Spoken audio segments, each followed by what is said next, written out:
جیسا کہ اگر آپ نے آج کی پاک ماس کا تعارف سنا ہو تو آپ کو پتہ ہوگا کہ آج کی جو تینوں پاک تلاوتیں ہیں جو خدا کا کلام ہم نے سنا ہے، اس کا ایک بڑا خوبصورت موضوع ابھر کے ہمارے سامنے آتا ہے، اور وہ موضوع ہے دعا۔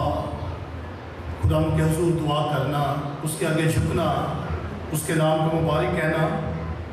تو میرے سے تو یہ بڑا خوبصورت موضوع ہے۔ جس طرح کہ پہلی تلاوت اگر آپ دیکھیں تو کس طرح آپ کو ابراہیم جو ہے وہ خدا سے مانگتا ہوا اور خدا سے درخواست کرتا ہوا آپ کو نظر آتا ہے، اور بار بار وہ مانگ رہے ہیں، بار بار مانگ رہا ہے، خدا اسے بار بار دے رہا ہے، اس کی بات مان رہے ہیں۔ پھر انجیل مقدس کی تلاوت میں بھی پہلے نمبر پہ جو پہلی ہی آیت ہے بڑی خوبصورت ہے کہ لکھا ہے جب وہ دعا کر چکا، یعنی یسوع خود جب وہ دعا کر چکا تو شاگردوں میں سے ایک نے اس سے کہا کہ اے خداوند تو ہمیں دعا کرنا سکھا، کیونکہ یہودیوں میں یہ تھا کہ جو بھی ربی ہوتے تھے ہر ربی کی اپنے شاگردوں کے لیے ایک مخصوص دعا ہوتی تھی، وہ اپنے شاگردوں کو ایک مخصوص دعا جو ہے وہ سکھایا کرتے تھے۔ تو اسی طرح شاگردوں نے بھی کہا کہ جس طرح یوحنا نے اپنے شاگردوں کو دعا سکھائی، اسی طرح تو بھی ہمیں دعا کرنا سکھا ہے۔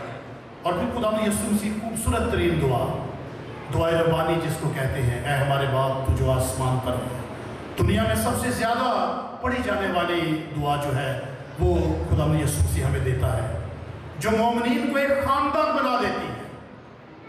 جب ہم خدا کو باپ کہہ کے پکارتے ہیں تو یاد رکھیے ہم ایک خاندان بن جاتے ہیں، تمام مومنین کو یہ دعا ایک خاندان بنا دیتی ہے۔ تو یہ خوبصورت دعا یسوع جو ہے وہ سامنے پیش کرتا ہے۔